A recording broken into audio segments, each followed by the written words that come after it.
1월 11일 수요일 뉴스공화의 온라인 큐티를 시작하겠습니다. 오늘 큐티 본문은 마태복음 5장 33절부터 48절까지고요. 제가 오늘 읽을 말씀은 43절부터 45절까지 세 절의 말씀입니다.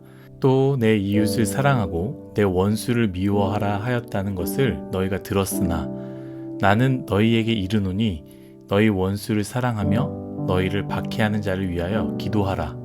이같이 한즉 하늘에 계신 너희 아버지의 아들이 되리니 이는 하나님이 그 해를 악인과 선인에게 비추시며 비를 의로운 자와 불의한 자에게 내려주심이라. 아멘. 오늘 여러분들과 함께 단 한 번도 하나님은 나를 차별하지 않으셨습니다. 단 한 번도 하나님은 나를 차별하지 않으셨습니다. 라는 제목으로 큐티를 나누도록 하겠습니다. 샬롬, 오늘도 말씀으로 시작하신 여러분 주님의 이름으로 축복합니다. 어제 큐티와 같이 계속해서 반복되고 있습니다.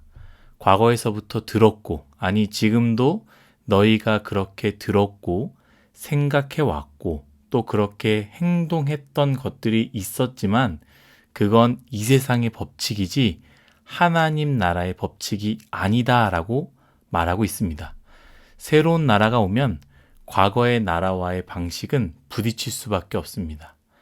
나에게 새로운 가치관, 곧 하나님의 주권을 인정하는 하나님의 나라가 나에게 이루어졌음을 고백하고 믿는 순간 내가 지금 살아가고는 이 세상의 방식과는 충돌하게 된다라는 것이죠. 사랑하는 뉴스공화 여러분, 혹시 내 안에 그 어떤 부딪힘도 없으십니까? 나는 동일하게 이전대로 똑같이 살고 있습니까? 예수님을 믿지만 내 삶의 방식에서 껄끄러운 것들이 하나도 없습니까? 그렇다면 우리는 심각하게 고민해야 합니다. 저는 예수님을 믿는 순간 욕이라는 내 입술의 습관들이 충돌하게 되었습니다. 술이라는 것도 마찬가지입니다. 사람들이 당연하게 괜찮다고 했던 술의 문화들과 부딪히게 되었습니다. 예배라는 가장 고귀한 가치를 붙잡게 되니 나를 위한 시간들과 충돌하게 되었다라는 것이죠. 다들 괜찮아, 다들 그렇게 살아 라고 했던 모든 것들이 예수님을 믿는 순간 이 모든 것들이 불편하게 되어져 버렸습니다. 여러분, 예수님을 믿는 순간부터는 과거의 방식이 불편해져야 됩니다. 하나님이 최우선이 아닌 것들에 대한 도전들이 불편해져야 된다라는 것이죠. 무엇을 하든지 하나님의 영광을 위해서 하십시오. 그것이 하나님 나라의 도전입니다. 오늘은 맹세하지 말라, 약한 자를 대적하지 말라, 그리고 원수를 사랑하라, 세 가지에 대한 하나님 나라의 도전인데요. 저는 오늘 여러분들과 세 번째, 원수를 사랑하라에 대해서 나누기 원합니다. 43절 제가 읽도록 하겠습니다. 또 내 이웃을 사랑하고 내 원수를 미워하라 하였다는 것을 너희가 들었으나, 아멘. 똑같은 패턴으로 이야기하지요. 너가 이웃을 사랑하고 너의 원수를 미워하라고 하였던 것을 들었으나, 그렇게 배웠으나, 그렇게 행동했으나, 그러나 예수님께서 무엇을 말씀하십니까? 44절입니다.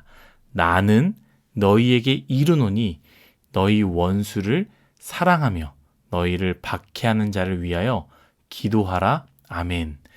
사실 우리가 생각해 볼 때 우리는 우리의 이웃조차 사랑하는 것 참 어렵습니다. 그래서 사실 율법으로 볼 때는요, 이웃 사랑하는 것조차도 굉장히 큰 도전일 것입니다. 여기서 첫 번째 의문점이 생기는데요. 무엇이냐? 누가 우리의 이웃입니까? 라는 질문입니다. 여러분들도 한번 생각해 봤으면 좋겠습니다. 여러분들의 이웃은 누구입니까? 사전으로 찾아볼 때는요, 가까이 인접하여 사는 사람을 이웃이라고 말하는데요. 여러분들은 그 이웃들을 사랑하고 계십니까? 지금은 우리가 사는 세상에서 사실 아파트에 살지만 옆집 사람이 누구인지, 윗집 사람이 누구인지 제대로 인사도 하지 않을 때도 많이 있다라는 것이죠. 또한 곰곰이 생각해 보면요, 가까이 산다고 다 좋은 사람일까? 다 나랑 맞는 사람일까? 오히려 가까이 사는 사람이 더 마음에 맞지 않고 자주 싸우고 다툼이 있는 사람들이 많을 것 같다라는 생각을 하게 됩니다. 층간소음, 담배 피는 것 때문에 흡연 냄새가 밑에 집에서 위로 올라오게 되고 여러 가지 때문에 여러분 싸움이 일어나지 않습니까? 제가 마태복음은요, 유대인을 향해서 쓴 책이라고 했습니다. 그렇다면 유대인들은 이 율법에 대해서 어떻게 생각했느냐? 우리랑 기본적으로 생각이 완전히 달랐습니다. 왜냐하면 그들에게는 모세의 율법이 생명보다 귀했기 때문입니다. 그렇지만 율법이 생명보다 귀했다고 해서 모든 이웃을 사랑할 수 있었을까? 아마도 율법을 지키는 자들이라 할지라도 이웃이지만 사랑하지 못하는 사람들도 있었을 것입니다. 그렇다면 유대인들에게는 무엇이 문제가 되겠습니까? 율법을 지키지 못하는 것이 그들에게는 큰 문제가 된다라는 것이죠. 그렇기 때문에 그들은 어떻게 해석을 했느냐? 이웃을 사랑하고 원수를 미워하라. 내가 좋아하는 사람, 나와 관계가 좋은 사람, 나와 친밀한 사람, 나에게 잘해주는 사람은 나의 이웃이 되는 것이고요. 그렇지 않은 사람은 원수라고 생각하게 된다면 율법을 어기지 않게 된 것이죠. 그래서 다들 그렇게 살았고요. 그렇게 생각했으며 이 예수님의 말씀을 들으러 온 사람들도 다 그렇게 행동했을 것입니다. 그런데 예수님께서 예수님의 제자들과 이 말씀을 들으러 온 곧 율법을 생명과 같이 여기지만 동시에 자기 마음대로 해석하고 자기 편한 대로 해석하는 사람들에게 송곳과 같은 말씀으로 분명하게 말하는 것이죠. 무엇이라 말합니까? 44절 제가 다시 한번 읽도록 하겠습니다. 나는 너에게 이르노니 너희 원수를 사랑하며 너희를 박해하는 자를 위하여 기도하라. 아멘. 원수마저도 사랑하고 너를 박해하는 자를 위하여 기도하라라고 분명하게 말합니다.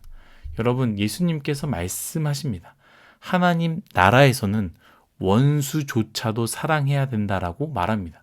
정말 불가능하지만 그 하나님 나라에서는 그렇게 해야 한다라고 이야기합니다.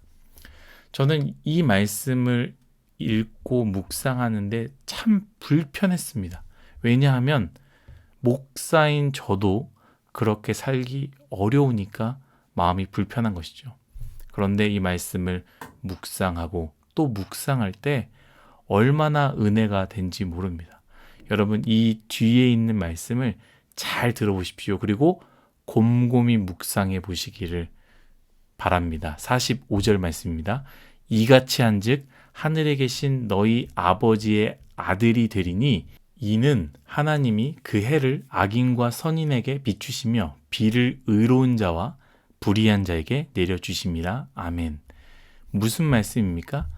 이렇게 할 때, 악인들을 사랑할 때, 원수를 사랑할 때, 그들을 위해서 기도할 때 하나님의 아들이 된다. 왜냐하면 우리 하나님은 해와 비를 사랑하는 자들 뿐만 아니라 하나님이 미워하시는 악을 행하는 악인들에게도 허락하시는 은혜의 하나님이기 때문이다라고 말씀하시는 것이죠.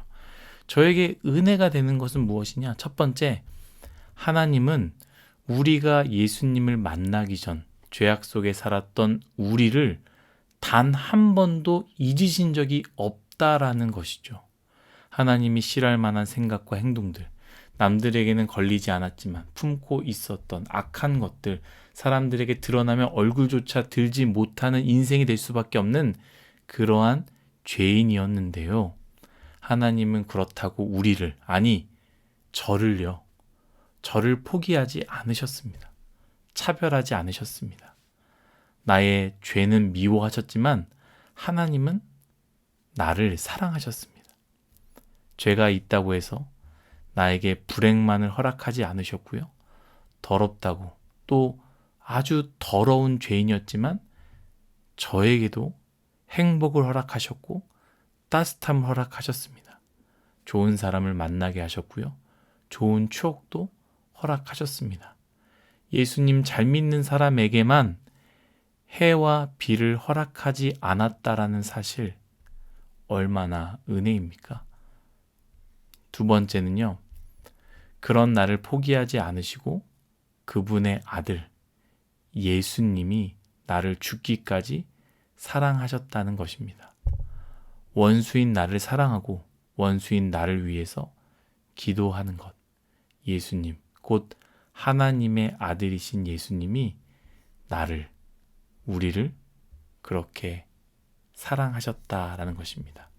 사랑하는 뉴송아이 여러분, 저도 아직까지 자신 있게 원수를 사랑할 수 있다고 말하기가 어렵습니다. 만약에 누군가 우리 가족을 해한다면, 만약에 누군가가 제 마음을 아프게 한다면, 내가 가장 사랑하는 뉴송아이를 힘들게 한다면 인간적으로 저는 용서하거나 그들을 위해서 기도하는 것 참 어려울 것 같습니다. 그러나 하나님의 아들이신 예수님께서는 우리를 위해 그렇게 하셨다라는 사실은 우리가 기억해야 되는 것 아니겠습니까? 하나님은 한 번도 원수인 나를 차별하지 않으셨고 하나님 아들이신 예수님은 원수인 나를 죽기까지 사랑하셨습니다. 여러분, 원수를 사랑하라고 말씀하십니다. 그런데 그렇게 못한다면 한 번도 차별하지 않으신 하나님의 사랑과 끝까지 사랑하신 예수님의 사랑은 기억해야 되지 않겠습니까? 은혜를 기억하는 것, 1만 달란트를 탕감받는 그 은혜를 기억하는 것, 그것이 바로 변화의 시작입니다. 그런 은혜를 경험하시기를 예수님의 이름으로 축복합니다. 다 같이 기도하겠습니다. 하나님, 우리는 죄인입니다. 아니, 저는 죄인 중에 죄인입니다. 그런 저를 차별하지 않으시고 저에게도 은혜를 주셔서 감사합니다. 또한 죄인인 저를 위해서, 원수인 저를 위해서 죽기까지 사랑하신 예수님의 은혜를 늘 기억하며 살아갈 수 있도록 은혜 내려 주옵소서. 그런 뉴송아이 모두가 되게 하여 주옵소서. 감사하며 예수님의 이름으로 기도드렸습니다. 아멘.